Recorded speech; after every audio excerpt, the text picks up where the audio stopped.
هذا هو الكاطو اللي تنطبق عليه حرفيا مقولة يذوب في اليد قبل الفم. جبت لكم اليوم حلوى جافة فيها مزيج بين المكسرات والزبيب، القرفة والمزهر، عندها ريحة وذوق مميز. السلام عليكم البنات، ان شاء الله تكونوا قاع بخير. نروحوا دروك مع بعض ونوجدوا الوصفة تاعنا تاع نهار اليوم. وفي البداية نجيب الماكارين تاعي تكون طرية بدرجة حرارة المطبخ، نزيد عليها نص كاس تاع السكر كريستاليزي، السكر العادي. بلاكو ديروا سكر رطب، لازم سكر عادي. وزدت مغرف صغيرة تاع المزهر، وكاس الا ربع تاع الزيت، والقرصة تاع الملح. ونجيب نص مغرف صغيرة تاع القرفة، ونجيب الخلاط الكهربائي ونخلط الخليط تاعي جيدا حتى يتجانسوا كامل المكونات ونحسوا هذاك السكر كشغل شويه داب. ونزيد المكسرات تاعي، درت هنايا كاس الا ربع من كل حاجه، درت كاوكاو محمص ومرحي، وكميه تاع الجوز تاني كاس الا ربع، والزبيب الزبيب نكون ديجا مسحته، يعني ما نغسلوش وما نخلوش في الماء والمزهر. نمسحوه مليح ونقطعوه بالخدمي ولا بالموس، نقطعوه يعني نصغروه. الحبه تاع الزبيب لازم نقسموها على زوج ولا على ثلاثه على حسب الحجم نتاعها.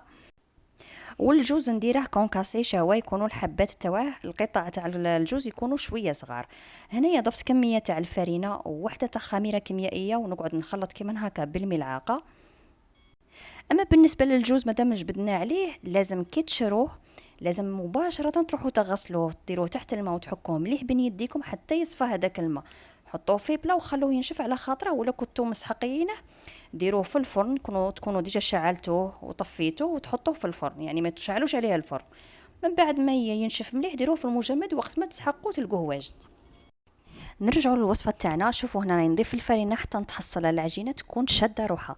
البنات هاد العجينه لازم تكون شاده روحها، ماشي كيما الصابلي، لازم تكون بهذا الشكل. خاطر لو كان ما تمدولهاش الفرينه مليح، غادي كي تحطوه في الفرن غادي يهود، ما يقعدش شاد روحها باسكو ما فيهش البيض.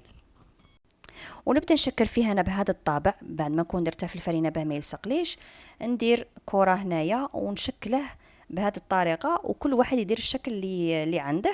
وتقدروا تاني ديروه دي بول ولا دي سيغار صغار، يعني في عوض ما تقعدوا ديروا هكا بالطابع تقدروا ديروه غير دي بول ويجي تاني مليح.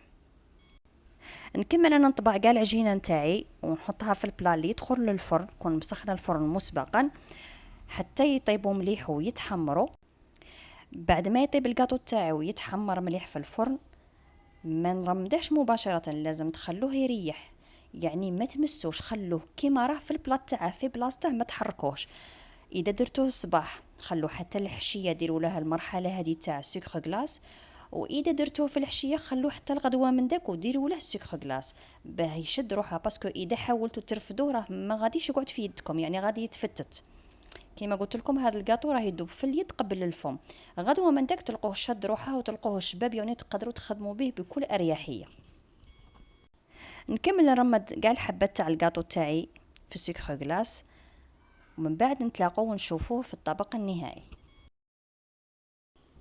وهذه هي النتيجه تاع الوصفه تاع نهار اليوم. الكاطو اللي ما عرفتش واش نسميه، تالمو طري تالمو بنين، يعني كاطو عنده واحد الذوق وواحد الريحه مميزه، ماهوش كيما الحلويات اللي موالفين ناكلوهم، مع ان الشكل تاعه بسيط بصح بزاف بنين. نتمنى تكون عجبتكم الوصفه تاع اليوم. نتلاقوا المره الجايه ان شاء الله في وصفه جديده، والى اللقاء والسلام عليكم.